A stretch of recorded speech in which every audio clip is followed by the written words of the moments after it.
Good morning, everybody. I'm getting ready to make a roast for lunch today. I'm going to show you how I do it. I know all of our cousins probably have a different way, and none of ours will ever taste like my grandma's. We might get close, but you know, it's like her cheeseburgers. So I've got a couple of chuck tender roasts. I'm going to do two 2-pound ones. I'm seasoning them with salt, pepper, and garlic. And the first thing I'm gonna do is I'm going to get a crust on them in my crock pot that I've heated up. It's pretty hot. Make sure you season all the sides, and also make sure that you brown them on every side. That gives it a little charred flavor, which is what you really want, which is what we like anyway in our roast. So I'm going to work on this and show you what it looks like when I'm done. You just do it 2 or 3 minutes on each side in a really hot pan so it gets a good brown on it. There you go. This is what you want to see. You want to see a lot of browning on there, so that gives it the charred flavor when it's done cooking in the crock pot. So it'll taste like it baked in the oven all day, but it actually cooked in the crock pot.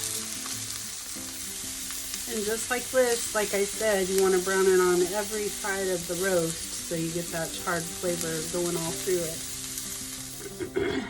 Okay, I finished browning the roast and they're in the crock pot, and in a bowl I mixed 2 packets of beefy onion soup mix, so Lipton onion soup mix or whatever, Great Value, Fairway, whatever, a can of beef broth, a 1/4 cup of Worcestershire sauce, and a 1/4 cup of red wine. And I put it in the pan just so I could get all those bits that went stuck to the bottom of the pan, so that way I get all that good flavor that was in the pan put back in with the roast. So I'm gonna pour this over the roast.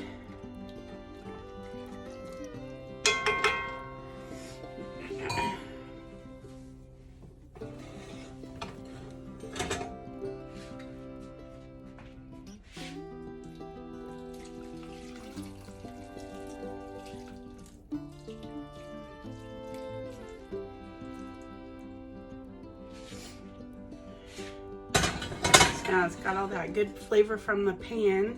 It's nice and charred. And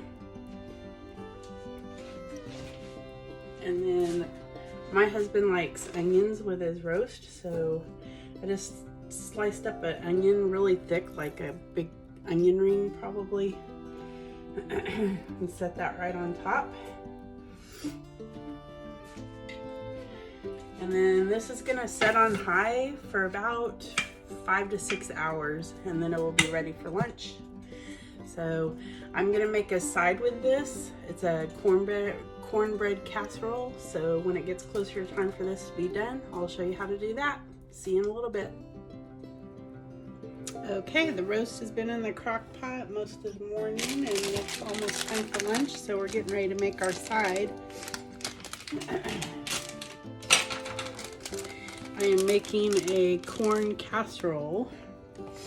Super easy. I melted a stick of butter in this pan, and then I made sure to get the butter up on the sides of the pan by tilting the pan, but you could use a basting brush and get it up there.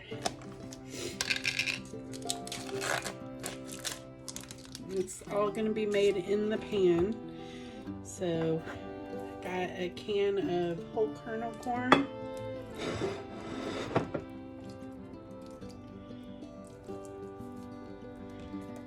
Make sure to get it all out of there.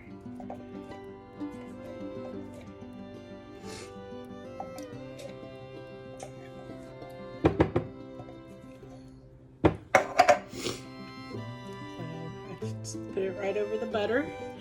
And then I got a can of cream corn. I do not like cream corn. I do not like cornbread, but I love this, so go figure. I don't know. It's really good.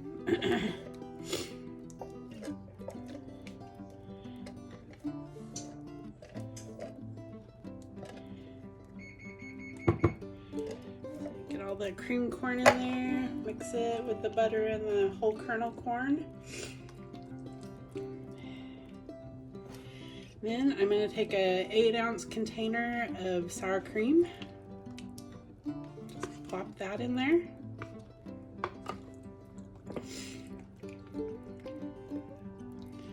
And you start mixing that all together. The butter, the corn, the sour cream.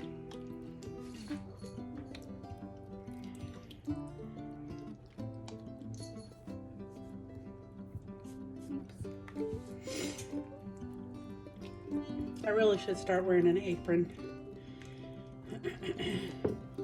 And then you just take a box of everybody's favorite corn muffin mix, dump that in there.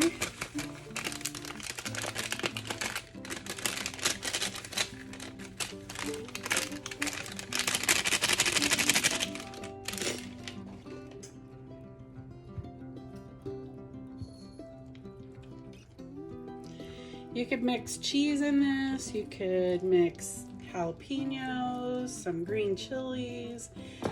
Really, you could do anything you want. Some of the recipes say to add sugar. I'm not going to add any sugar in here.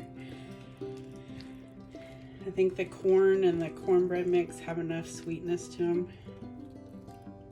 I will add a little bit of garlic salt and some pepper.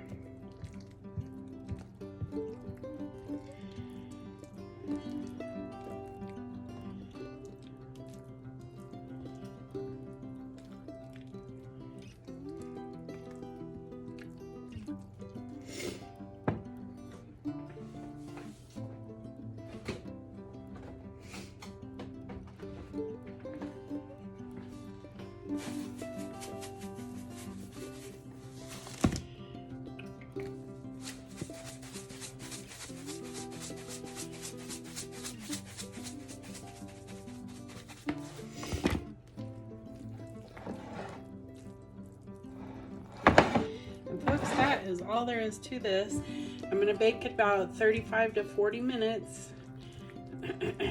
Test it just like a cake. See if you get it to come out clean. A stick or a toothpick or barbecue skewer, whatever you use.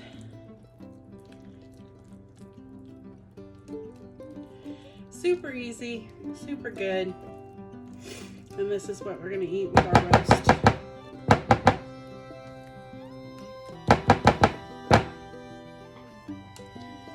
I'll show you what it looks like when we're done, and I'll show you what that roast looks like too after I get it out of the crock pot.